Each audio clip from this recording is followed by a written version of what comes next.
जी को मार्गदर्शन एवं आशीर्वचन देने के लिए सादर आमंत्रित करता हूं।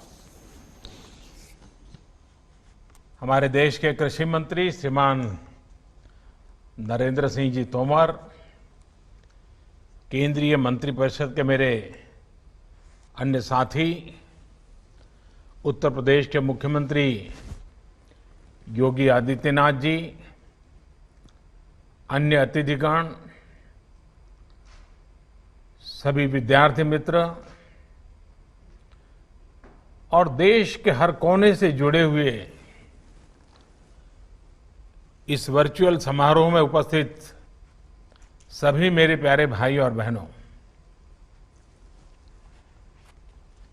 रानी लक्ष्मीबाई केंद्रीय कृषि विश्वविद्यालय के नए शैक्षणिक और प्रशासनिक भवन के लिए मैं आप सभी को बहुत बहुत बधाई देता हूं, बहुत शुभकामनाएं देता हूं। यहां से पढ़कर बहुत कुछ सीख करके निकलने वाली युवा साथी देश के कृषि क्षेत्र को सशक्त करने का काम करेंगे। छात्र छात्राओं की तैयारियां, उनका उत्साह और अभी जो संवाद हो रहा था और जो मेरी आप लोगों से बात करने का मुझे मौका मिला, मैं वो उत्साह, उमंग, विश्वास मैं अनुभव कर रहा था। ये दिखाई दिया। मुझे विश्वास है कि इस नए भवन के बनने से अनेक नई सुविधाएं मिलेगी। इन सुविधाओं से स्टूडेंट को और ज्यादा काम करने की प्रेरणा मिलेगी, और ज्यादा प्रोत्साहन मिलेगा। साथियों, कभी रानी लक्ष्मीबाई ने बुंदेलखंड की धरती पर गर्जना की थी, मैं मेरी झांसी नहीं दूंगी। हम सबको ये वाक्य बराबर याद है, मैं मेरी झांसी नहीं दूंगी। आज एक नई गर्जना की आवश्यकता है और इसी झांसी से, इसी बुंदेलखंड की धरती से आवश्यकता है।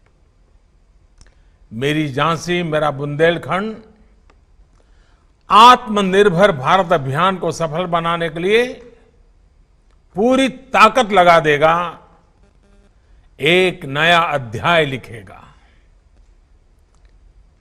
इसमें बहुत बड़ी भूमिका कृषि की है, एग्रीकल्चर की है। जब हम कृषि में आत्मनिर्भरता की बात करते हैं तो ये सिर्फ खाद्यान्न तक ही सीमित नहीं है, बल्कि ये गांव की पूरी अर्थव्यवस्था की आत्मनिर्भरता की बात है। ये देश के अलग अलग हिस्सों में खेती से पैदा होने वाले उत्पादों में वैल्यू एडिशन करके देश और दुनिया के बाजारों में पहुंचाने का मिशन है। कृषि में आत्मनिर्भरता का लक्ष्य किसानों को एक उत्पादक के साथ ही उद्यमी बनाने का भी है। जब किसान और खेती उद्योग की भांति आगे बढ़ेगी तो बड़े स्तर पर गांव में और गांव के पास ही रोजगार और स्वरोजगार के अवसर तैयार होने वाले हैं। साथियों, इस समय और जब हम इस संकल्प के साथ ही हाल में कृषि से जुड़े ऐतिहासिक रिफॉर्म्स ये सरकार लगातार कर रही है, कई रिफॉर्म्स किए गए हैं। भारत में किसान को बंदिशों में जकड़ने वाली कानूनी व्यवस्थाएं, मंडी कानून जैसा और आवश्यक वस्तु कानून, इन सब में बहुत बड़ा सुधार किया गया है। इससे किसान अब बाकी उद्योगों की तरह पूरे देश में मंडियों से बाहर भी जहां उसको ज्यादा दाम मिलते हैं वहां अपनी उपज बेच सकेगा। इतना ही नहीं, गांव के पास उद्योगों के क्लस्टर बनाने की व्यापक योजना बनाई गई है। इन उद्योगों को बेहतर इंफ्रास्ट्रक्चर की सुविधा मिले, इसके लिए 1,00,000 करोड़ रुपए का विशेष फंड बनाया गया है।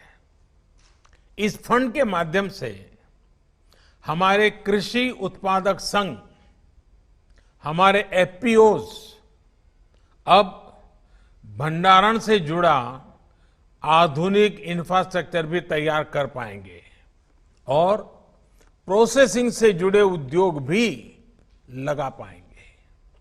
इससे कृषि क्षेत्र में पढ़ाई करने वाले युवाओं और उनके सभी साथी, इन सबको नए अवसर मिलेंगे, नए स्टार्टअप्स के लिए रास्ते बनेंगे। साथियों, आज बीज से लेकर के बाजार तक खेती को टेक्नोलॉजी से जोड़ने का, आधुनिक रिसर्च के फायदों को जोड़ने का निरंतर काम किया जा रहा है। इसमें बहुत बड़ी भूमिका रिसर्च संस्थानों और कृषि विश्वविद्यालयों की भी है। 6 साल पहले की ही बात करें तो जहां देश में सिर्फ एक केंद्रीय कृषि विश्वविद्यालय था, आज 3 सेंट्रल एग्रीकल्चर यूनिवर्सिटीज देश में कार्यरत है। इसके अलावा 3 और राष्ट्रीय संस्थान, IARI झारखंड, IARI असम और बिहार के मोतिहारी में Mahatma Gandhi institute for integrated farming, इनकी भी स्थापना की जा रही है। ये रिसर्च संस्थान छात्र छात्राओं को नए मौके तो देंगे ही, स्थानीय किसानों तक टेक्नोलॉजी के लाभ पहुंचाने में भी, उनकी क्षमता बढ़ाने भी मदद करेंगे। अभी देश में सोलर पंप, सोलर ट्री, स्थानीय जरूरतों के मुताबिक तैयार किए गए बीज, माइक्रो इरिगेशन, ड्रिप इरिगेशन, अनेक क्षेत्रों में एक साथ काम हो रहा है। इन प्रयासों को ज्यादा से ज्यादा किसानों तक पहुंचाने के लिए खासतौर पर बुंदेलखंड के किसानों को इससे जोड़ने के लिए आप सभी की बहुत बड़ी भूमिका है। आधुनिक टेक्नोलॉजी का उपयोग कृषि और इससे जुड़ी चुनौतियों से निपटने में कैसे काम आ रहा है, हाल में इसका एक और उदाहरण देखने को मिला है। आपको याद होगा, यहां बुंदेलखंड में मई के महीने में टिड्डी दल का बहुत बड़ा हमला हुआ था और पहले तो ये टिड्डी दल यानी अपने आप में खबर आती है जब टिड्डी दल आने वाला है तो रात रात किसान सो नहीं पाता है, सारी मेहनत मिनटों में तबाह कर देता है। कितने ही किसानों की फसल, सब्जियां बर्बाद होना बिल्कुल निर्धारित हो जाता है। मुझे बताया गया है कि बुंदेलखंड में करीब करीब 30 साल बाद टिड्डियों ने हमला किया, वरना पहले इस क्षेत्र में टिड्डियां नहीं आती थी। साथियों, सिर्फ उत्तर प्रदेश ही नहीं, देश के 10 से ज्यादा राज्य टिड्डी दल या लोकस्ट के हमले से प्रभावित हुए थे। जितनी तेजी से ये फैल रहा था, उस पर सामान्य तौर तरीकों, पारंपरिक माध्यमों से नियंत्रण पाना बहुत मुश्किल था। और जिस प्रकार से भारत ने ये टीडी दल से मुक्ति पाई है, इतने बड़े हमले को बहुत वैज्ञानिक तरीके से जिस प्रकार से संभाला है,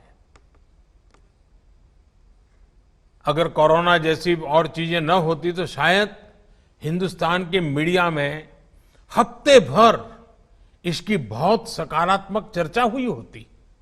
इतना बड़ा काम हुआ है। और ऐसे में टीडी दल के हमले से किसानों की फसलों को बचाने के लिए जो युद्ध स्तर पर काम किया गया, झांसी समेत अनेक शहरों में दर्जनों कंट्रोल रूम बनाए गए, किसानों तक पहले से जानकारी पहुंचे इसका इंतजाम किया गया।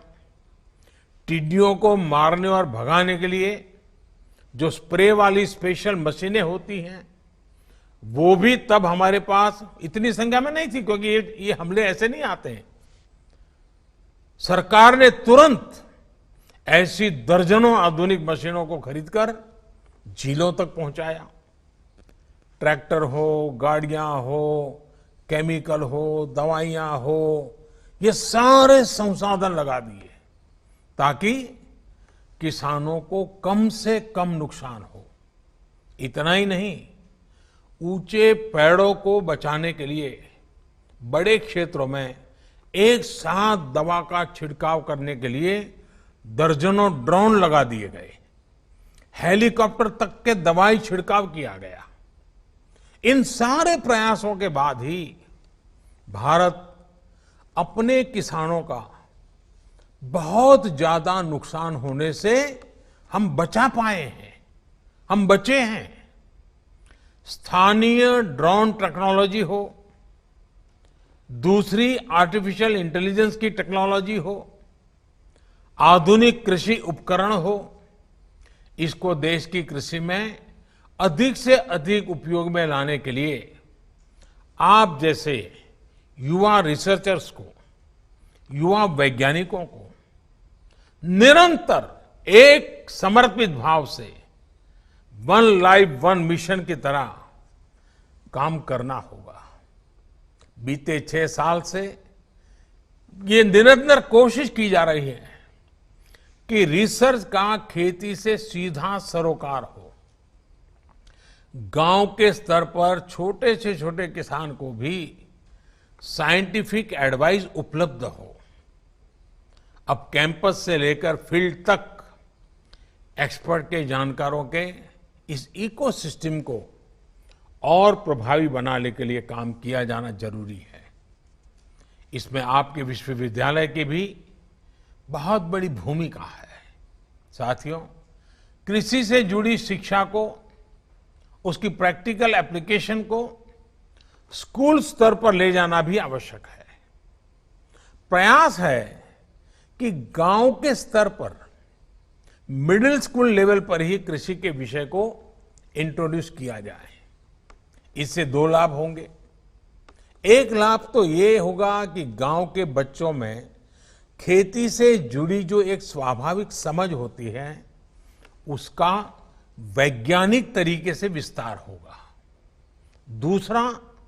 दूसरा लाभ ये होगा कि वो खेती और इससे जुड़ी तकनीक, व्यापार, कारोबार, इसके बारे में अपने परिवार को ज्यादा जानकारी दे पाएंगे।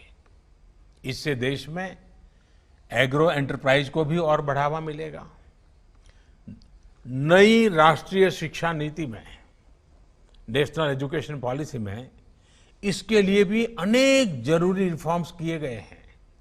साथियों, कितनी ही चुनौतियां क्यों न हो, निरंतर उनका मुकाबला करना हमेशा से, सिर्फ लक्ष्मीबाई के जमाने से नहीं, हमेशा से बुंदेलखंड अगुवाई करता रहा है। बुंदेलखंड की यही पहचान रही है कि कोई भी संकट के सामने मुकाबला करना। कोरोना के खिलाफ बुंदेलखंड के लोग भी डटे हुए हैं। सरकार ने भी प्रयास किया है कि लोगों को कम से कम दिक्कत हो। गरीब का चूल्हा जलता रहे, इसके लिए उत्तर प्रदेश के करोड़ों गरीब और ग्रामीण परिवारों को जैसे देश के अन्य भागों में मुफ्त राशन दिया जा रहा है, आपके यहां भी दिया जा रहा है। बुंदेलखंड की करीब करीब 10 लाख गरीब बहनों को इस दौरान मुफ्त गैस सिलेंडर दिए गए हैं। लाखों बहनों के जनधन खाते में हजारों करोड़ रुपए जमा किए गए हैं। गरीब कल्याण रोजगार अभियान के तहत अकेले उत्तर प्रदेश में 700 करोड़ रुपए से अधिक का खर्च अब तक किया जा चुका है, जिसके तहत लाखों कामगार साथियों को रोजगार उपलब्ध हो रहा है।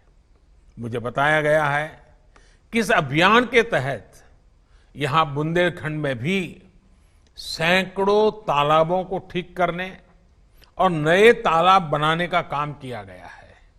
साथियों, चुनाव से पहले जब मैं झांसी आया था, तब मैंने बुंदेलखंड की बहनों से कहा था कि बीते 5 वर्ष शौचालय के लिए थे और आने वाले 5 वर्ष पानी के लिए होंगे। बहनों के आशीर्वाद से हर घर जल पहुंचाने का अभियान तेजी से आगे बढ़ रहा है।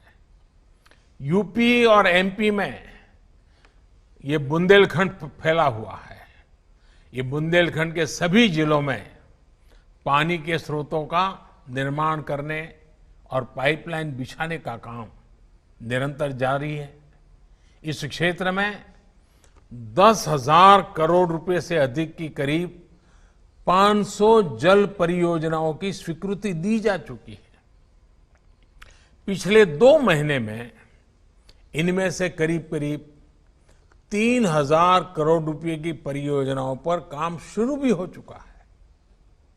जब ये तैयार हो जाएगी तो इससे बुंदेलखंड के लाखों परिवारों को सीधा लाभ होगा।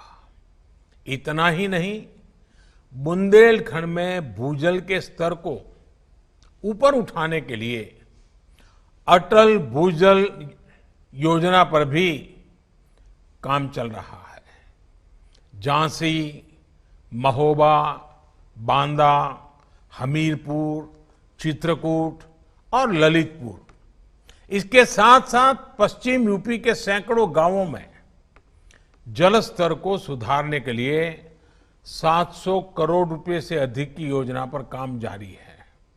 साथियों, बुंदेलखंड के एक और बेतवा बहती है और दूसरी ओर केन नदी बहती है।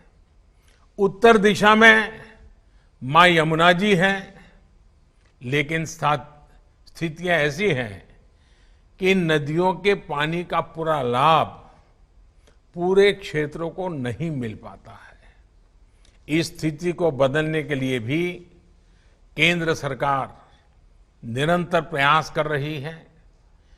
केन बेतवा नदी लिंक परियोजना में इस क्षेत्र के भाग्य को बदलने की बहुत ताकत है। इस दिशा में हम दोनों राज्य सरकारों के साथ लगातार संपर्क में हैं, काम कर रहे हैं। मुझे पूरा विश्वास है कि एक बार जब बुंदेलखंड को पर्याप्त जल मिलेगा तो यहां जीवन पूरी तरह से बदल जाएगा। बुंदेलखंड एक्सप्रेसवे हो या फिर डिफेंस कॉरिडोर, हजारों करोड़ रुपए के प्रोजेक्ट भी यहां रोजगार के हजारों नए अवसर बनाने का काम करेंगे।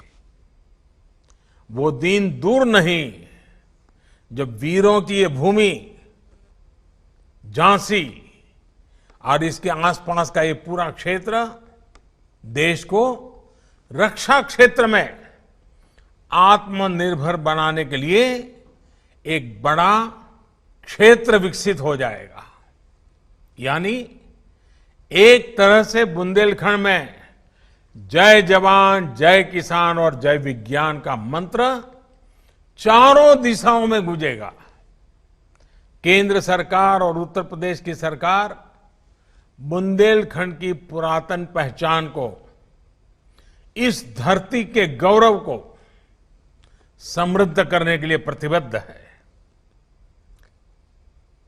भविष्य की मंगल कामनाओं के साथ एक बार फिर यूनिवर्सिटी के नए भवन की आप सबको बहुत बहुत बधाई। 2 गज की दूरी, मास्क है जरूरी, इस मंत्र को आप हमेशा याद रखिए। आप सुरक्षित रहेंगे तो देश सुरक्षित रहेगा। आप सभी का बहुत बहुत आभार। धन्यवाद।